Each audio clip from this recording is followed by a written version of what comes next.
warahmatullahi wabarakatuh. Perkenalkan, nama saya Komaria dari program studi Pendidikan Bahasa dan Sastra Indonesia. Pada kesempatan kali ini saya akan mempraktikkan micro teaching.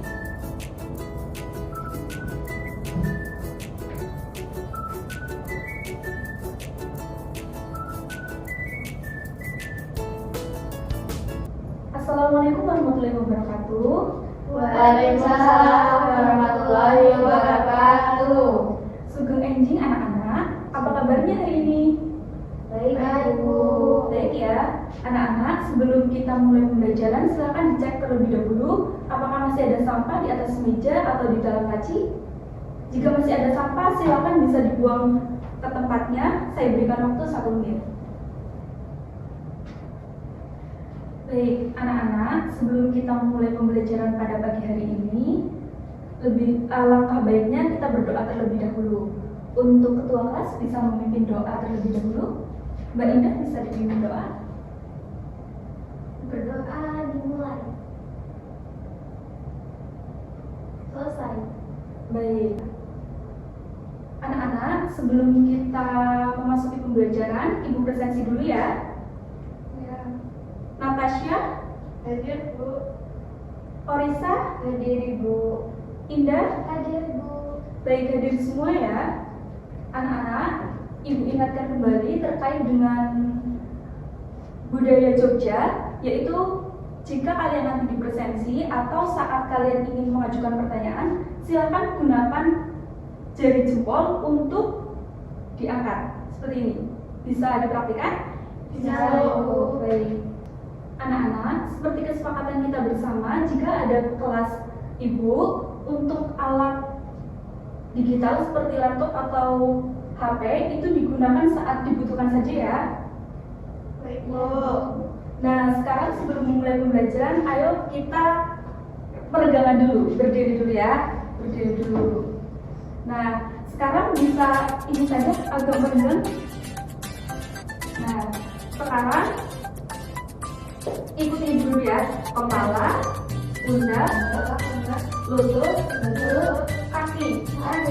Oke, ulangi. Kepala, pundak, lutut, kaki.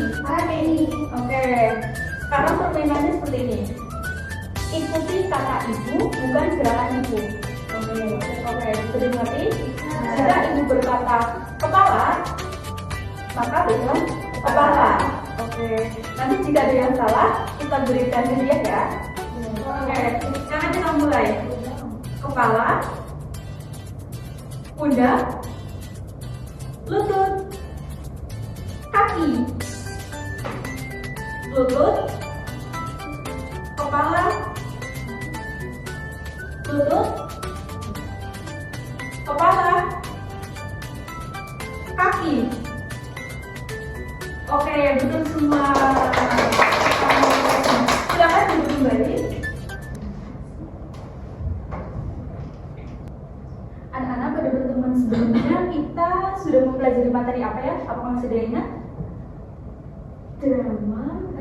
Ya, betul sekali. Pada pertemuan sebelumnya kita sudah mempelajari terkait teks drama.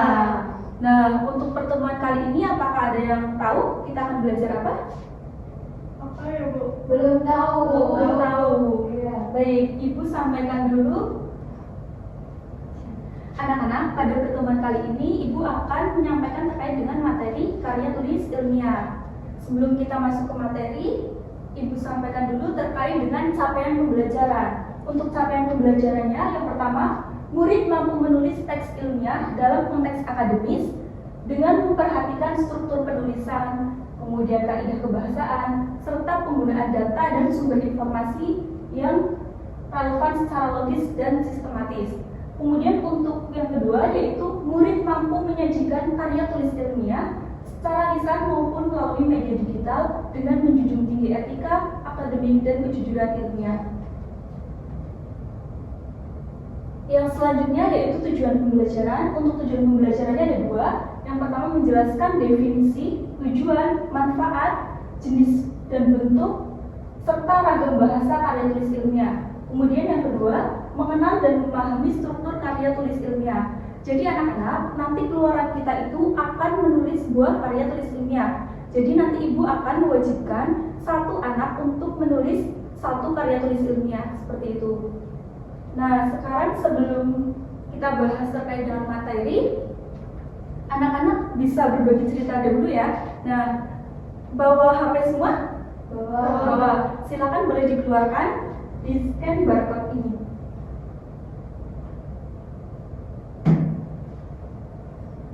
Pertanyaannya adalah bagaimana perasaan kamu hari ini? Bisa dituliskan di sini ya, nanti diketik.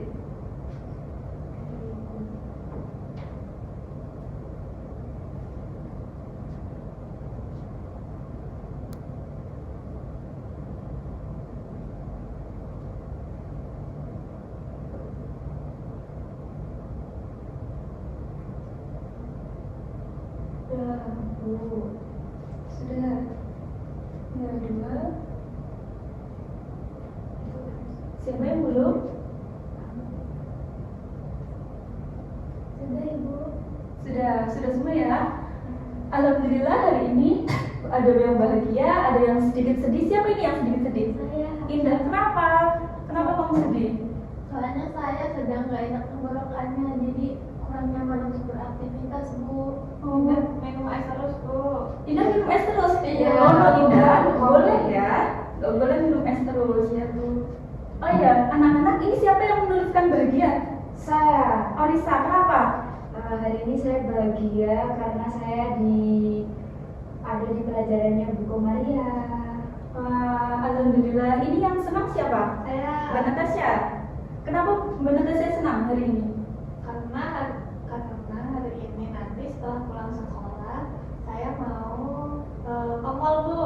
Asik Mau ke main ke mall. Sama siapa? Sama Indah sama Arisa? Iya sama teman-teman. Mau beli ramen? Nggak sabar Bu. Udah gak sabar, baik. Sebelum kita jalan-jalan ke mall nanti ya, kita mulai pembelajaran dulu ya. Meskipun hari ini ada yang senang, ada yang bahagia, ataupun ada yang sedih, Ibu harap pada pertemuan kali ini anak-anak tetap semangat dan dapat mengikuti pembelajaran dengan baik. Sebelum kita memasuki materi, mari kita refleksing terlebih dahulu. Anak-anak coba pejamkan mata kalian sekarang.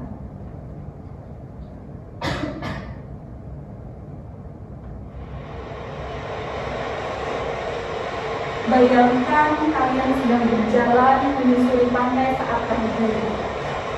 Ombak kecil menyapa kaki, pasir lembut meninggalkan jejak lama, dan angin membawa aroma asin khas lautan. Matahari perlahan muncul di timur, memancarkan cahaya kemasan ke memantul di permukaan air. Dengarkan deburan ombak, rasakan ketenangan yang menyelimuti hati, dan nikmati suasana damai itu. Lalu buka mata kalian dan bersiaplah meluangkan apa yang kalian bayangkan.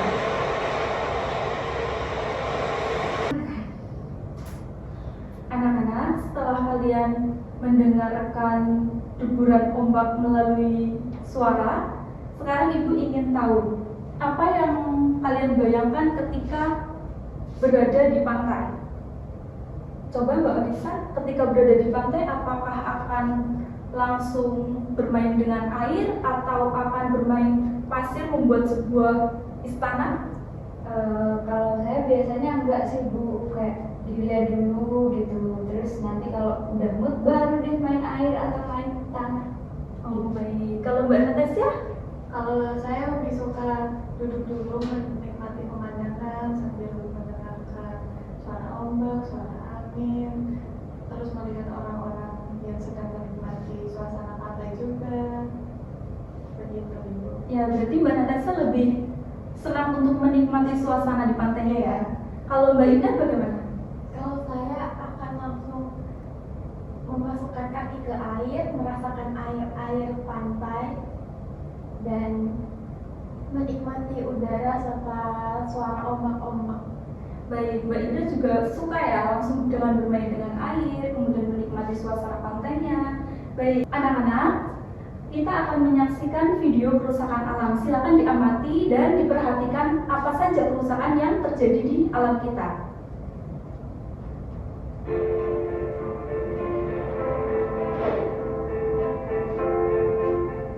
Coba bayangin, kalau rumah yang kita tinggali tiba-tiba jadi penuh asap, sampah di mana-mana, dan rasanya panas banget. Gak nyaman kan? Nah, itu juga yang terjadi sama bumi kita. Kok bisa? Yuk kita bahas. Jadi gini, yang pertama adalah deforestasi alias penebangan hutan. Tiap tahun, jutaan hektar hutan ditebang buat bikin lahan pertanian, perkebunan, dan pemukiman. Tapi masalahnya, pohon itu seperti AC alami bagi bumi. Kalau pohon berkurang, udara jadi makin panas. Banyak hewan kehilangan rumahnya, dan polusi udara semakin parah.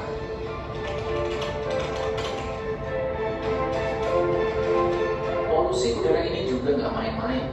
Asap dari kendaraan, pabrik, sampai kebakaran hutan bikin kualitas udara semakin jelek.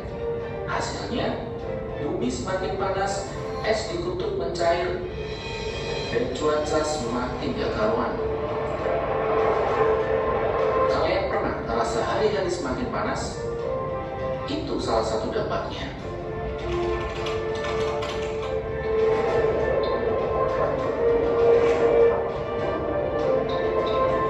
Plastik juga jadi masalah besar.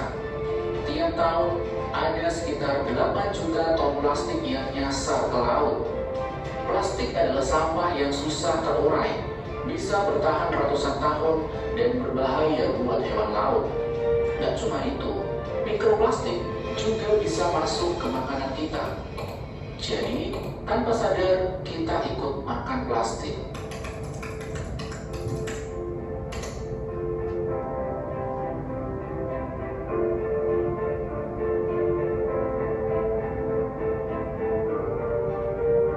Selain itu ada juga eksploitasi tambang emas, batu bara, dan nikel yang sering dilakukan tanpa mempertimbangkan dampak lingkungan.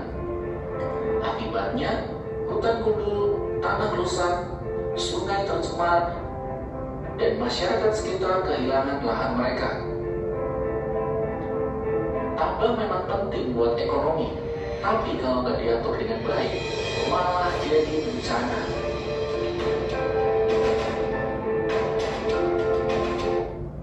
Baik, sudah cukup ya anak-anak? Setelah kalian menyaksikan video ini, apa yang ada di pikiran kalian? Kotor, Kotor, kemudian prihatin, prihatin. Mbak Indah? rusak. Rusak, betul. Itu semua betul teman-teman. Jadi lingkungan kita itu benar-benar sudah banyak sekali kerusakan. Mulai dari sampah, penebangan pohon, hingga bencana-bencana yang lainnya. Anak-anak, apa fungsinya kita menyaksikan video ini?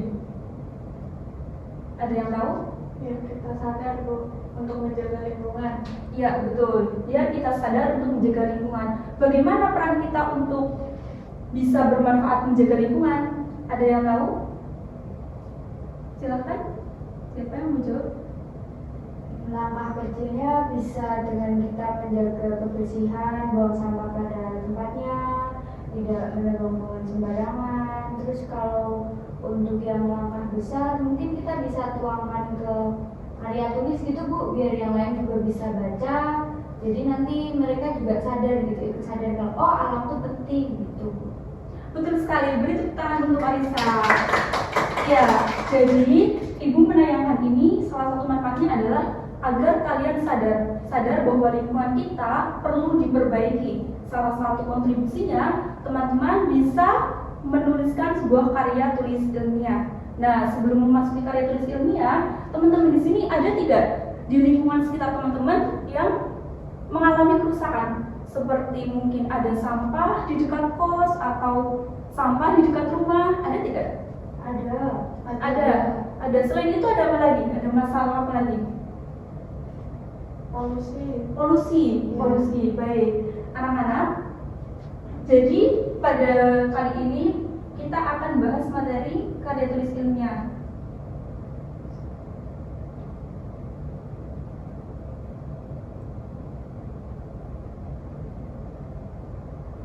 Ada yang tahu apa itu karya tulis ilmiah? Ayo, siapa? Mbak Natasha, bisa dibaca? Karya tulis ilmiah adalah tulisan yang menyajikan gagasan atau hasil penelitian secara sistematis, logis, dan objektif berdasarkan metode ilmiah, menggunakan bahasa baku serta dapat dipertanggungjawabkan kebenarannya sesuai dengan kaidah dan etika keilmuan. Ya, jadi teman-teman, karya ilmiah itu bukan sekedar tulisan biasa, namun tulisan yang harus berdasarkan beberapa penelitian dan pakar-pakar. Seperti itu. Kemudian, Jadi nggak boleh ngarang ya Bu? tentu tidak boleh anak-anak. Jadi kalau karya tulis ilmiah, kita betul-betul harus ada pedomannya, harus ada penelitian-penelitian sebelumnya. Yang selanjutnya tujuan karya tulis ilmiah. Tujuannya ada 5. Mbak Indah bisa dibaca? Bisa Ibu. Tujuan karya ilmiah. Yang pertama, menyampaikan hasil penelitian atau kajian secara sistematis dan ilmiah. Yang kedua, mengembangkan kemampuan berpikir kritis, logis, dan analitis. 3. Memberikan solusi atau pemahaman terhadap suatu permasalahan. 4. Menumbuhkan sikap objektif dan bertanggung jawab terhadap data. Kelima, melatih keterampilan menulis sesuai kaidah ilmiah. Baik, ada 5 poin ya anak-anak. Namun saya akan menggarisbawahi poin yang kelima. Jadi di sini kita akan belajar untuk menulis agar kita mempunyai keterampilan menulis. Kemudian yang selanjutnya, jenis-jenis dan bentuk karya tulis ilmiah. Teman-teman di sini sebelumnya sudah tahu belum apa itu jenis-jenisnya seperti apa atau bentuknya seperti apa? Ada yang tahu? Belum. Baik. Untuk bentuk-bentuk karya ilmiah itu ada makalah. Sudah ada yang pernah membuat makalah? Sudah pernah. Baik. Susah atau tidak membuat makalah? Lumayan. Yang kedua ada artikel ilmiah. Apakah sudah ada yang membuat artikel ilmiah? Belum. Yang ketiga ada laporan penelitian. Yang keempat ada karya ilmiah remaja. Yang kelima ada laporan praktikum. Untuk jenis-jenisnya ada 3. Yang pertama, karya tulis ilmiah populer. Yang kedua, semi populer. Yang kedua, semi formal. Maaf teman-teman. Yang ketiga, karya ilmiah formal. Teman-teman di sini tahu nggak apa itu karya ilmiah populer? Belum. Kurang tahu Bu. Belum. Baik. Sekarang coba dibuka buku bahasa Indonesianya.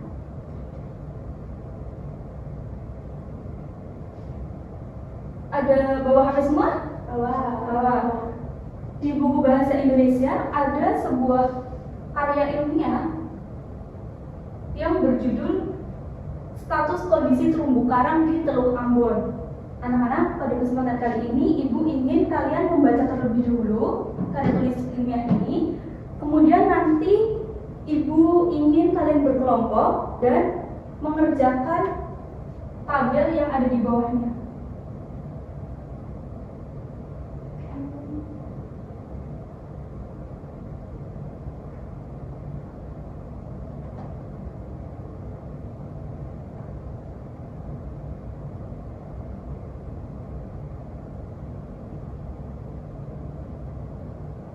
Nah, ini dia.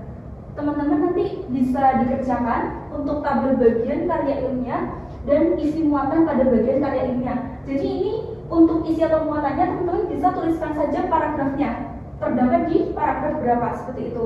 Bisa dipahami? Bisa Bu. Baik, silakan dibaca dulu dan bekerja sama untuk mengerjakan tugas itu. Bagaimana mengerjakannya? Nah, Aman Bu. aman. Sama Mbak Ida? Ya. Ya. Mbak Risa bagaimana? Ada kendala? Enggak sih Bu. Aman. Aman. Ada yang dibingungkan tidak? Sementara belum Bu. Belum. Tapi Bu. ya masih. Kalau misal ini cuma ditulis paragraf pertama, kalimat kedua gitu boleh nggak ya? Boleh. Tapi nanti ketika kalian maju, Silahkan bisa dibacakan di poinnya. Ya. Oke. Anak-anak, silakan bisa di-scan kode batangnya. Natasha, Indah bisa di-scan dulu kode batangnya. Nah, di Padlet ini nanti teman-teman bisa belajar sesuai dengan kebutuhan teman-teman ya. Nah, ini di Padlet ada video tentang kerusakan lingkungan, kemudian ada gambarnya juga, kemudian ada auditorinya. Jadi nanti teman-teman bisa menyesuaikan dengan kebutuhan masing-masing ya. Nah, untuk Mbak Orisa tadi lebih suka yang mana? Yang audiovisual sih Bu, ada suara sama ada gambar. Ada gambar, ada suara, ada gambar. Kalau Mbak Natasha lebih suka audio atau visual? Visual aja. Jadi kayak gambar gitu ya. Kalau Mbak Indah?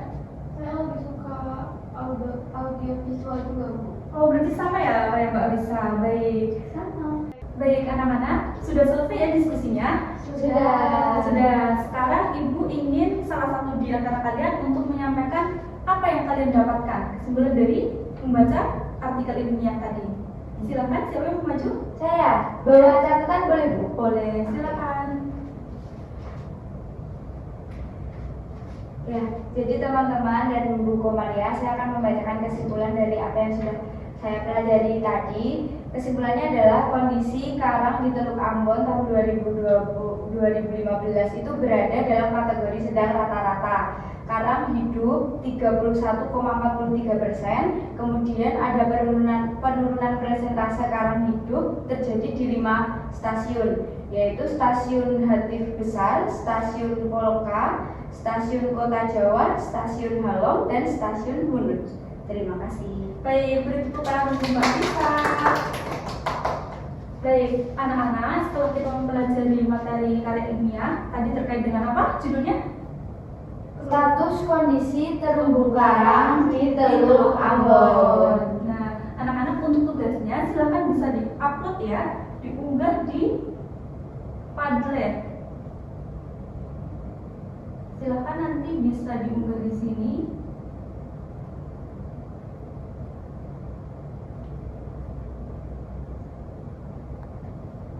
Sudah ada yang upload ya? Mbak Natasha udah upload kelompoknya? Sudah. Baik. Nanti yang belum silakan menyusul ya, bisa dikumpulkan. Anak-anak, untuk materi kali ini Ibu rasa cukup. Ibu ada sedikit motivasi untuk anak-anak, yaitu jangan pernah berhenti berjuang jika ingin diperjuangkan.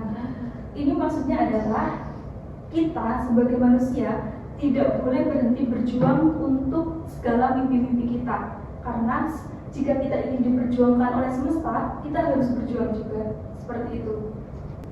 Anak-anak, pada pertemuan selanjutnya kita akan menyusun jadwal project untuk menulis karya ilmiah. Kemudian sebelum Ibu tutup, apakah ada pertanyaan? Cukup.